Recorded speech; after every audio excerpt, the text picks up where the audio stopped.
This is a story about Elizabeth Holmes and how a single drop of blood built a $9 billion empire of lies. She promised to revolutionize healthcare with technology that could run over 200 medical tests from a finger prick. She appeared on magazine covers. Presidents toured her facility. The world's most powerful investors handed her hundreds of millions of dollars. But the technology never worked. Not once. Not ever. Elizabeth Holmes dropped out of Stanford at 19 in 2003 with a vision that seemed impossible. Replace painful blood draws with a simple finger prick. She named her company Theranos, combining therapy and diagnosis. Her pitch was compelling. Traditional blood testing required vials of blood, expensive lab equipment, and days of waiting. Holmes claimed her Edison machines could run hundreds of tests from a few drops, delivering results in hours at a fraction of the cost. She had the image perfected, black turtleneck like Steve Jobs, artificially deepened voice that made her sound more authoritative, an intense, unblinking stare during interviews that suggested absolute conviction. She spoke about democratizing healthcare, making testing accessible to everyone, catching diseases early and saving lives. Investors believed her.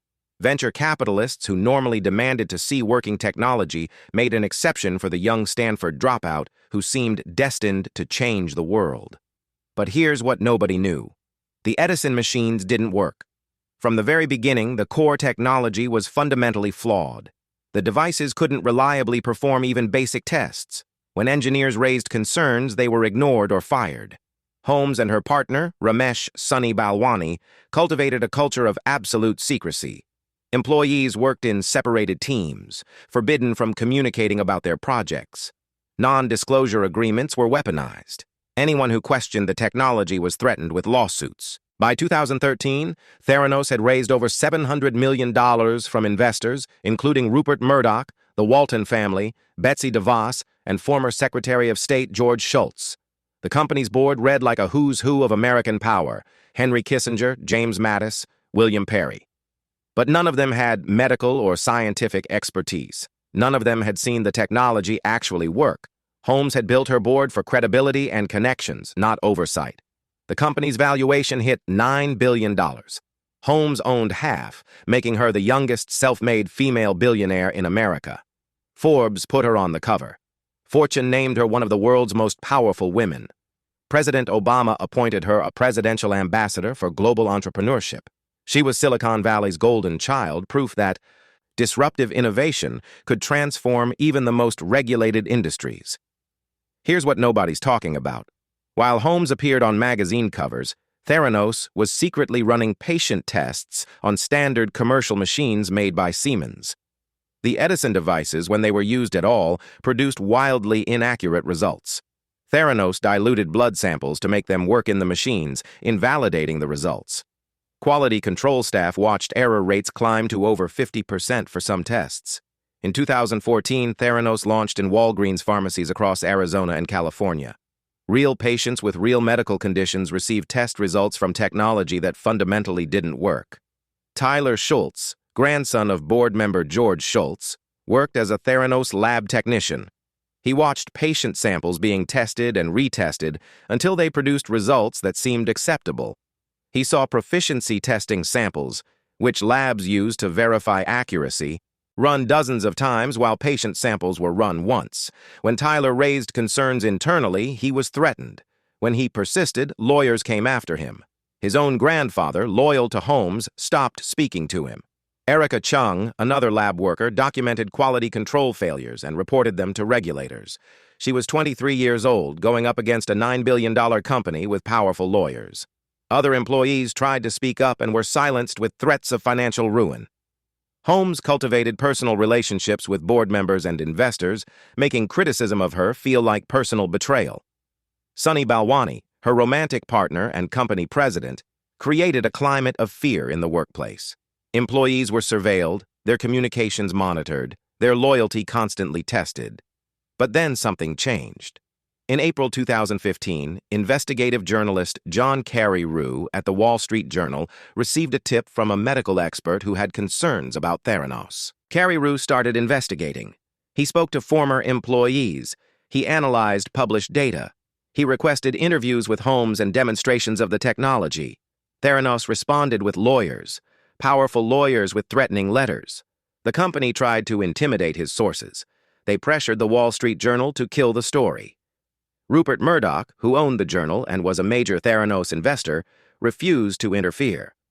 On October 15, 2015, Carreyrou published his investigation. The article revealed that Theranos could only perform about 15 of the 200 promised tests on its proprietary devices, and most patient samples were being tested on standard commercial machines. The company's response was immediate and aggressive.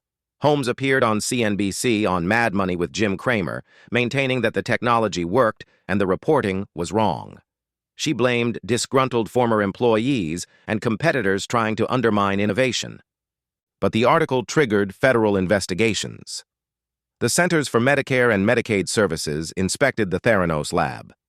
They found deficient practices that posed immediate jeopardy to patient health and safety. The report detailed quality control failures, inadequate staff training, and systematic violations of federal standards. In July 2016, federal regulators banned Holmes from owning or operating a medical laboratory for 2 years. Walgreens ended its partnership.